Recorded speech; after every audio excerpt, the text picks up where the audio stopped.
পরীক্ষার্থী বন্ধুগণ, আজ আমরা ভাইবা পরীক্ষার জন্য আপনারা কিভাবে পড়াশোনা করবেন এই বিষয়টা বিস্তারিত আলোচনা করব। আমার এক লেকচার আপনারা মন দিয়ে শুনুন, তাহলে আপনারা ভাইবা পরীক্ষার প্রস্তুতি সবচেয়ে ভালোভাবে নিতে পারবেন এবং ভাইবা পরীক্ষায় আপনারা একবারই পাশ করবেন। ভাইবা পরীক্ষায় বহু পরীক্ষার্থী ফেল করে, এই জন্য ভাইবা পরীক্ষা অবহেলা করার উপায় নেই। ভাইবা পরীক্ষায় অনেকেই প্রস্তুতি নেয় না, তাৎক্ষণিকভাবে যাইয়া ভাইবা পরীক্ষা দেয়, যার ফলে অনেকেই ভাইবা পরীক্ষায় ফেল করে। কিন্তু ভাইবা পরীক্ষার জন্য ব্যাপক প্রস্তুতি নিতে হয়, যার ফলে ভাইবা পরীক্ষায় তারা একবারে পাশ করতে পারে। ভাইবা পরীক্ষাও প্রচুর পড়াশোনা করতে হবে এবং ভাইবা পরীক্ষায় কখনো অবহেলা করার সুযোগ নাই। আমরা একটা প্রশ্ন নেই, তারপরে ভাইবার পরীক্ষার জন্য কিভাবে পড়াশোনা করতে হবে এই বিষয়টা আমরা আলোচনা করি। প্রশ্ন ক, নিন্দনীয় নরহত্যার সংজ্ঞা লিখুন। খ, কখন নিন্দনীয় নরহত্যা খুন হিসেবে গণ্য হয়?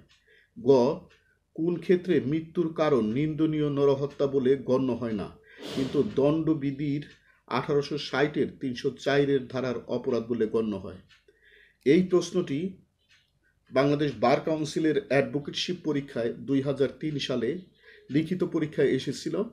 আমরা এখান থেকে কিভাবে ভাইবার জন্য প্রস্তুতি নিতে হবে এই প্রশ্নটার উত্তরে ভাইবার জন্য কিভাবে প্রস্তুতি নিতে হবে এই বিষয়টা বিস্তারিত আমরা আপনাদের সাথে আলোচনা করব। আপনারা এই নিয়মে ভাইবার জন্য পড়বেন, তাহলে আপনারা ভাইবার প্রস্তুতি নিতে পারবেন। প্রথম কথা হলো, ভাইবার বিষয়বস্তু হলো অসীম। ভাইবা বোর্ড যে কোনো প্রশ্ন আপনাকে করতে পারে। ভাইবার সিলেবাস আনলিমিটেড। ভাইবা বোর্ড যে কোনো প্রশ্ন আপনাদের করতে পারে, সাহসের সাথে আপনাদের উত্তর দিতে হবে। এখন আমরা এই প্রশ্নটা নিয়ে আমরা আলোচনা করি। প্রথম কথা হলো, আপনার যে লেসনটা ভাইবার জন্য পড়বেন সেটা বিস্তারিতভাবে পড়তে হবে, শর্টকাটভাবে পড়া যাবে না। তাহলে ওই পাঠ থেকে যে ভাইবার প্রশ্নই আসুক আপনি উত্তর দিতে পারবেন। তাহলে কথা হলো কি, যে ভাইবার জন্য আপনারা সংক্ষিপ্তভাবে পড়বেন না, ভাইবার জন্য বিস্তারিত পড়বেন। এতে করে পড়া দেরি হতে পারে, প্রস্তুতি দেরি হতে পারে, কিন্তু এইভাবে পড়াটাই পারফেক্ট। তাহলে ওই পাঠ থেকে যে ভাইবাই আসুক আপনারা পড়তে পারবেন। আর একটা ব্যাপার, যে পাঠটি পড়বেন এইটা বৈজ্ঞানিক প্রশ্ন করে পড়বেন। অর্থাৎ বৈজ্ঞানিক প্রশ্ন কি? WH question. যে লেসনটা, যে পাঠটা আপনারা পড়বেন ভাইবার জন্য, ওইটা বৈজ্ঞানিক প্রশ্ন করে WH কোশ্চেন করে আপনারা পড়বেন।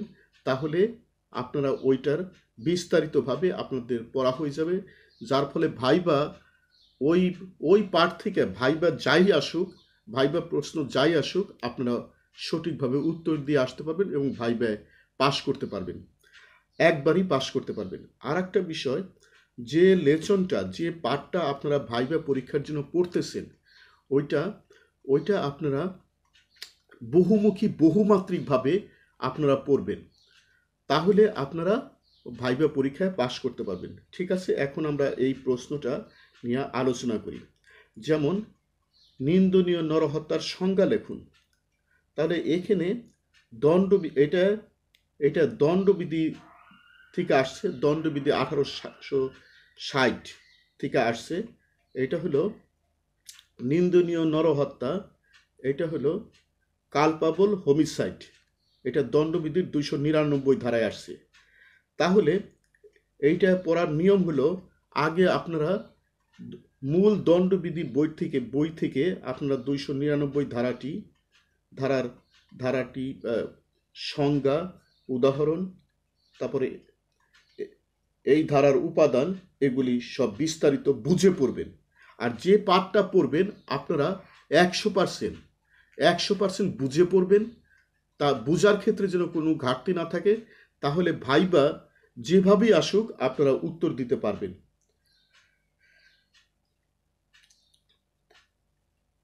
আরেকটা বিষয় যে যেমন আরেকটা প্রশ্ন আসছে, কখন নিন্দনীয় নরহত্যা খুন হিসেবে গণ্য হয়?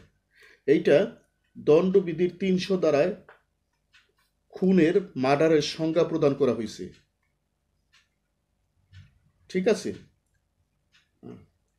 এখন কালপাবল হোমিসাইড বা অপরাধজনক নরহত্যা বা নিন্দনীয় নরহত্যা এইটা 299 ধারায় বর্ণনা করা হয়েছে।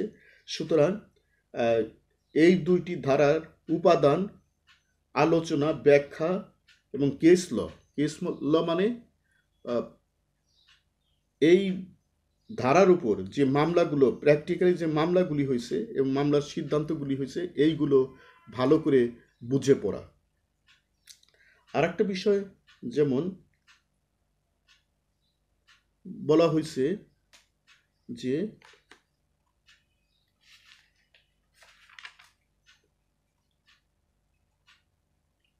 যে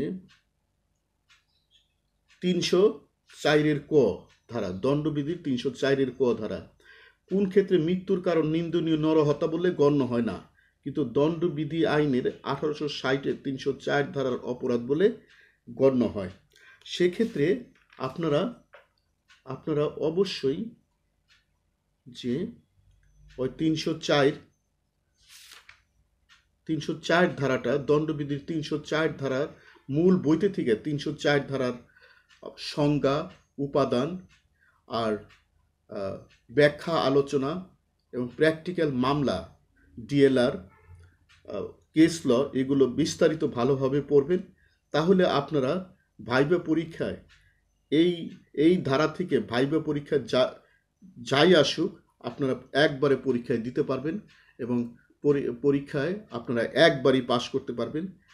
সুতরাং ভাইবা পরীক্ষার প্রস্তুতির সেরা উপায় হলো যে পাঠটা আপনি পড়তেছেন সেটা বিস্তারিতভাবে পড়তে হবে, সেটা বহুমাত্রিকভাবে পড়তে হবে, 100% ভালো করে বুঝে পড়তে হবে, আর হলো বহুমাত্রিকভাবে পড়তে হবে, আর বৈজ্ঞানিক প্রশ্ন করে WS কোশ্চেন করে পড়তে হবে, আর প্রচুর ভাষায় লিখতে হবে। তাহলে আপনারা ভাইবা পরীক্ষার সেরা প্রস্তুতি নিয়ে আপনারা ভাইবা বোর্ডের সামনে উপস্থিত হতে পারবেন। আর আমার ভাইবা পরীক্ষার দেওয়ার একটা ফর্মুলা আমি করেছি, আপনারা ওই ফর্মুলা আমি সৃষ্টি করেছি। ওই ফর্মুলা অনুযায়ী আপনারা ভাইবা পরীক্ষা দিলে আপনারা একবারই ভাইবা পরীক্ষায় পাশ করবেন। আজকের মতো লেকচার সমাপ্ত। ধন্যবাদ।